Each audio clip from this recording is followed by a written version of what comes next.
दोस्तों नमस्कार, मैं मनोज कुमार शर्मा, आजाद हिंद आवाज न्यूज के लिए ब्लॉग भी लिखा है, मेरी साइट भी पसंद कीजिएगा www.azadmanoj.com। इस पर पढ़े हुए लेख भी पढ़ना ना भूलिएगा। अगर ये किसी तरह से मिस कर दें मेरे वीडियो ब्लॉग्स तो उस आर्टिकल को जरूर पढ़िएगा जो दिल से डालता हूं, दिल से लिखता हूं, खून की स्याही से लिखता हूं, दिल की स्याही से लिखता हूं, लोकतंत्र की स्याही से लिखता हूं।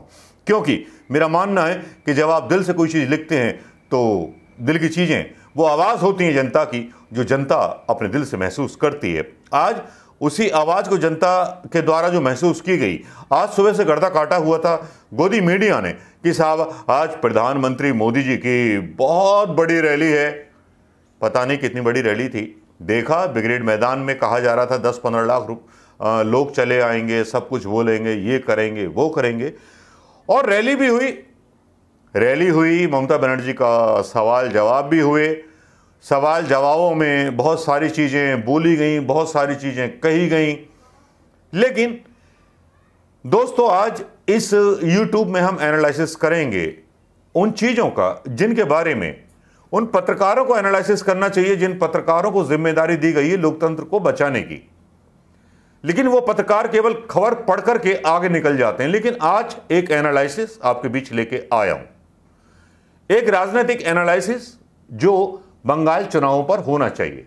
बंगाल चुनावों पर जिस तरह की राजनीति चल रही है उस पर एक एनालिसिस जरूरी था, राजनीतिक पंडितों की राय भी जरूरी थी, और एक एनालिसिस होना जरूरी था कि भारतीय जनता पार्टी को जिस तरह से मीडिया दिखा रहा है कि वो वहां लड़ाई में है, क्या वाकई में भारतीय जनता पार्टी वहां लड़ाई में है?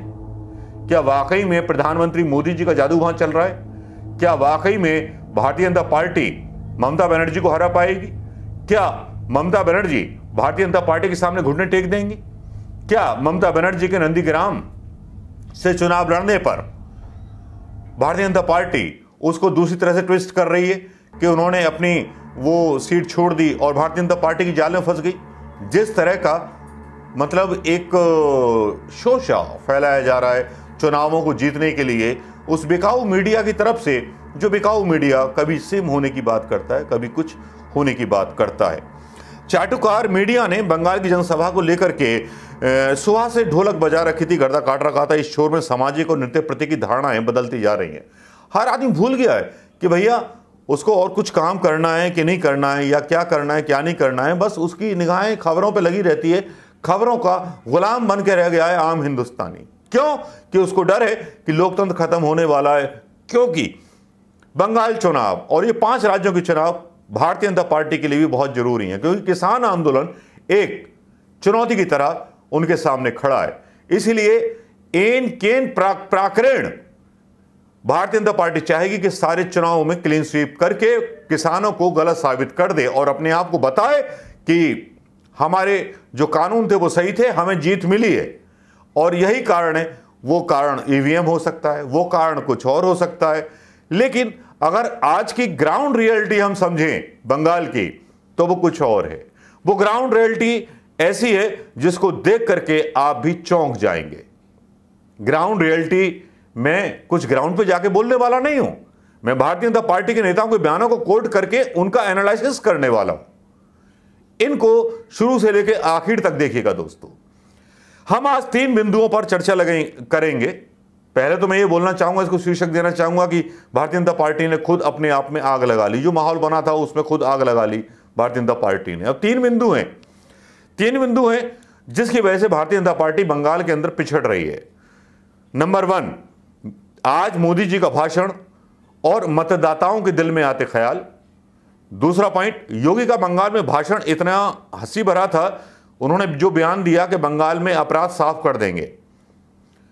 तीसरा, ममता बनर्जी ने शानदार आक्रामक अटैक किया भारतीय जनता पार्टी पर, जिसका जवाब प्रधानमंत्री मोदी जी की पार्टी भारतीय जनता पार्टी के पास नहीं था।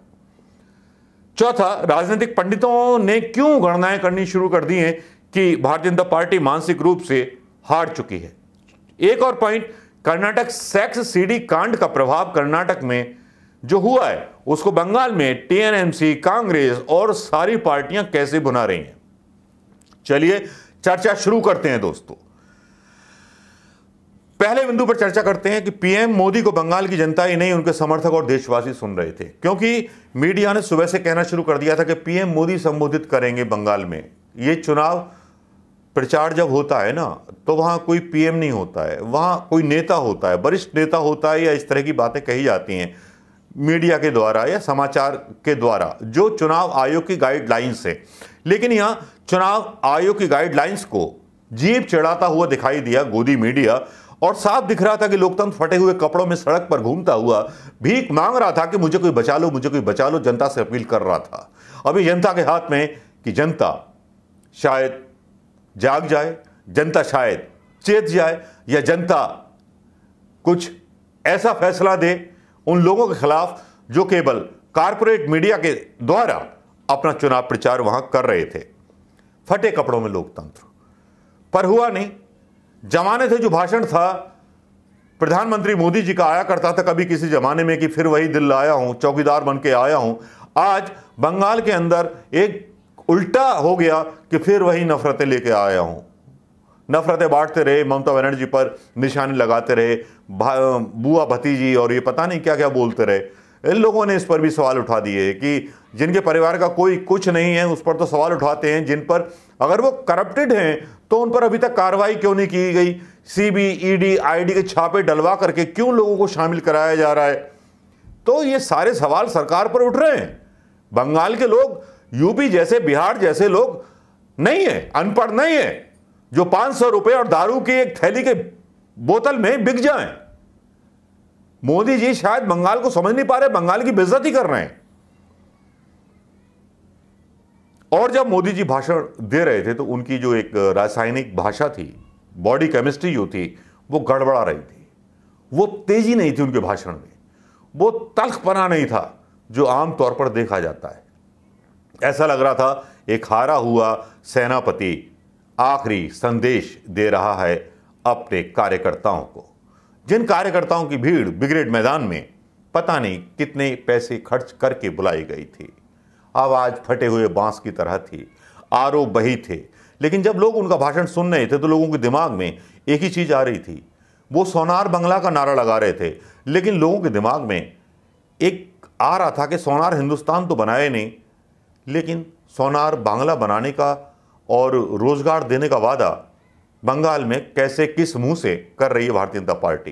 भाई सवाल तो उठते हैं, अगर आपने कुछ काम किया हो और आप उन कामों को लेकर के जाएं किसी चुनाव में तब अच्छा लगता है। अब चुनाव की वैसी हवा बना लो, लोगों को समझ लो कि मूर्ख है, मैं डमरू बजाऊंगा चुनाव का और लोग जो है बंदरों की तरह नाचेंगे, तो बंगाल के लोग बंदर तो है नहीं, एक तरह से बंगाल की जनता की भी आप बेइज्जती कर रहे हैं।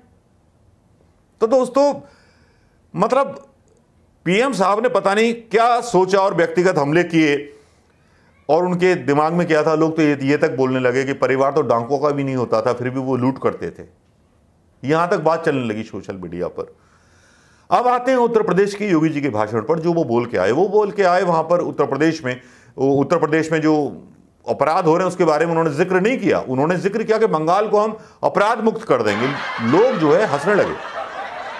लोग जो यूट्यूबर्स ने वीडियो डाले वहां के इंटरव्यूज लेकर के सवाल पूछने लगे कि आप अपने बलात्कार रोक नहीं पा रहे, विकास की गाड़ी पलटा दे रहे हो, एनकाउंटर कर रहे हो, आपके पुलिस वाले पीटे जा रहे हैं, सारे कुछ पीटे जा रहे हैं, लाशों को बोरों में ले जाया जा रहा है बच्चों की, आप बंगाल क्या सुधारोगे। एक तरह से किरकिरी करा दी योगी साहब ने। अब साहब तीसरे पॉइंट पर बंगाली मोशाय मतलब पूछ बैठे, अपना उत्तर प्रदेश देखो, उपदेश मत दो, उपदेश स्वामी जी। अब इसके उलट बार होता है ममता बनर्जी का। ममता बनर्जी अपनी एक रैली करती हैं, पहले तो एक पैदल यात्रा करती हैं, फिर एक रैली करती हैं, रैली पर एक एलपीजी का सिलेंडर रखती हैं, उसके दामों के बारे में बताती हैं और सीधा प्रहार करती हैं प्रधानमंत्री मोदी जी पर।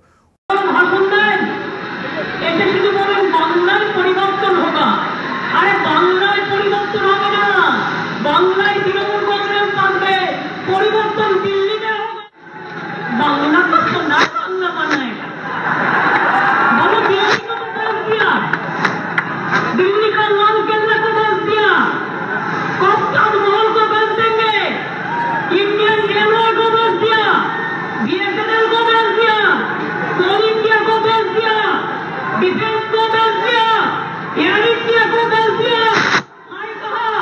खाली इंडिया का नाम बदलना है आपका नाम पे, बाकी तो यही है।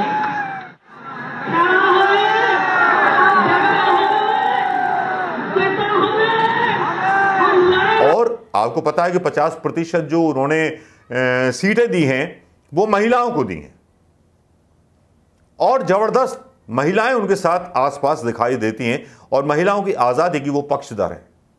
उन्होंने रसोई को निकाल करके मंच पे रख दिया। प्रधानमंत्री मोदी जी तो पता नहीं क्या क्या बोलते रहे, डीएनए वीएनए की बात करते रहे, लेकिन ममता बनर्जी ने सिलेंडर निकाल करके रख दिया, और सिलेंडर निकालने के बाद उन्होंने बड़ा एक व्यंग्य कसा। उन्होंने बोला, सोनार बांग्ला बनाएंगे, सोनार भारत के बनाया, पेट्रोल डीजल और गैस महंगा कर दिया घर का। इस पर जवाब दो प्रधानमंत्री मोदी जी। एकदम से ऐसा इशू जो जनता के दिल को छू गया बंगाल के अंदर, और प्रधानमंत्री मोदी जी क्लीन बोल्ड होते हुए नजर आए ममता बनर्जी के इस सवाल पर। ममता बनर्जी ने इससे आगे बढ़कर एक बार और किया। ममता बनर्जी ने बोला, लाल किला बेच दिया, बीएसएनएल बेच दिया, कोल इंडिया बेच दिया, रेलवे बेच दिया, सब कुछ बेच दिया, अब बंगाल में क्या बेचने आ रहे हो भाई। ये एक ऐसा धोबी पछाड़ था जिसने साहिब के कपड़े भी फाड़ दिए, कच्छा भी छील दिया और घुट्टे भी छील दिए। उसके बाद कर्नाटक सेक्स कांड की चर्चा होने लगी। कर्नाटक सेक्स कांड में जिस तरह से इनके 6 से 7 विधायक जो थे कोर्ट पहुंच गए कि साहब हमारे खिलाफ सीडी आ सकती है, बंद कराइए, तो यह भी एक मेन मुद्दा बन गया है, क्योंकि महिलाएं इस चीज को भुना रही हैं। वहां पर ममता बनर्जी की पार्टी इस चीज को भुना रही है। कर्नाटक में जो सेक्स सीडी कांड हुआ है उसको लेकर के बहुत ज्यादा मुखर हो गया है। वहां पर व्हाट्सएप यूनिवर्सिटी हो या सोशल मीडिया हो, बंगाल के सोशल मीडिया पर इस बारे में खबरें बहुत चल रही है, क्योंकि प्रधानमंत्री मोदी जी ने एक विवादास्पद बयान और दे दिया। विवादास्पद बयान ये दे दिया कि स्कूटी चला रही थी, गिर जाती तो स्कूटी की कंपनी को ये केस लगा देती, ये कर देती, वो कर देती। तो प्रधानमंत्री मोदी जी की जो सोच है ना महिलाओं के बारे में, क्योंकि अपनी घर की लुगाई के साथ तो रही नहीं है, अब जो दूसरी महिलाएं उन महिलाओं के बारे में ये उल्टे सीधे शब्द बोलते हैं, तो इनके भक्त भी उसी तरह के शब्द इस्तेमाल करते हैं। जब प्रधानमंत्री की भाषा इतनी आपत्तिजनक हो सकती है किसी एक महिला नेता के बारे में, तो आप सोचिए इस पार्टी का मानसिक स्तर क्या है। तो बंगालियों की समझ में आ जाता है। बंगाली तो वैसे ही लेखक, साहित्यक और बहुत सारे इंटेलेक्चुअल्स रहे, ये आपको पता है दोस्तों। तो यहां मैं एक बात और बोलना चाहूंगा। ममता बनर्जी पर व्यक्तिगत टिप्पणी की प्रधानमंत्री मोदी जी ने। कल महिला दिवस है, कल और चलेगा, मोदी जी और गिरेंगे और गिरेंगे। लेकिन मैं बंगाल के लोगों को याद दिला देना चाहता हूं कि जिस नंदीग्राम से ममता बनर्जी लड़ रही हैं, ममता बनर्जी उस नंदीग्राम से लड़ रही हैं जिस नंदीग्राम में टाटा की फैक्ट्री लगी थी और उसी के खिलाफ 22 लोग मारे गए थे उस आंदोलन में, और उस फैक्ट्री को गुजरात ले गए थे प्रधानमंत्री मोदी जी। दोस्तों, आज के लेखे का एनालिसिस अब कर लेते हैं। इतनी सब कुछ बातें होने के बाद क्या दोस्तों आपको लगता है कि प्रधानमंत्री मोदी जी जीत पाएंगे? हालांकि एक चीज और जाहिर कर दी प्रधानमंत्री मोदी जी ने, आज आत्मसमर्पण कर दिया तृणमूल कांग्रेस के सामने, क्योंकि यहां प्रधानमंत्री मोदी जी की बात नहीं सुनी जा रही, अमित शाह की बात नहीं सुनी जा रही, शुभेंदु अधिकारी की बात नहीं सुनी जा रही, तब मिथुन चक्रवर्ती को लेकर के चले आए। इसका मतलब प्रधानमंत्री जादू का जो जादू था, प्रधानमंत्री मोदी जी का जो जादू था वो खत्म हो रहा है। इसीलिए मिथुन चक्रवर्ती को लेकर आया गया, इसीलिए शुभेंदु अधिकारी और मतलब बैसाखियों की जरूरत पड़ रही है। लेकिन क्या ये बैसाखियां चलेंगी? क्या मिथुन चक्रवर्ती सांसद बने थे? क्या कोई चुनाव लड़े थे? जब ममता बनर्जी चुनाव लड़ रही थी और उनकी जो लोकप्रियता थी बहुत ऊंचाई पर थी, तब ममता बनर्जी ने मिथुन चक्रवर्ती को, ये बात नहीं पता होगी लोगों को, मिथुन चक्रवर्ती को राज्यसभा भेजा था अपनी पार्टी से। लेकिन ये मिथुन चक्रवर्ती केवल 3 दिन राज्यसभा गए, उसके बाद गए नहीं, और उसके बाद शारदा चिट फंड घोटाले में फंस गए, और उसके बाद इनका इस्तीफा ले लिया ममता बनर्जी ने। तो ईमानदारी के बारे में बात कहें तो ममता बनर्जी का कोई मतलब बराबर नहीं कर सकता। प्रधानमंत्री मोदी तो प्रधानमंत्री हाउस में रहते हैं, ममता बनर्जी आज भी उस झोंपड़े में रहती हैं जो उसके घर का झोंपड़ा है, मुख्यमंत्री निवास में नहीं रहती। अरे छोड़िए हजूर, ममता की बराबरी करने से पहले अपनी औकात देखिए और औकात को जानिए।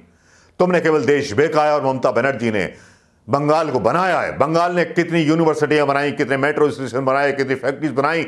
ममता बनर्जी का वो सवाल शायद आपका गोदी मीडिया नहीं उठा पाएगा, लेकिन आप शायद इस चुनाव में ममता बनर्जी को मात नहीं दे पाएंगे। मुकाबला ममता बनर्जी कांग्रेस और कम्युनिस्ट पार्टी के बीच है। आपका तो मुकाबला बेकार में खड़ा किया जा रहा है कि नंगा पहलवान इकट्ठा करके ले आए छाती चौड़ी वाला पाकिस्तान, बस वो लड़ेगा। दोस्तों कैसे लगा ये वीडियो? पसंद आया हो तो जरूर शेयर कीजिएगा।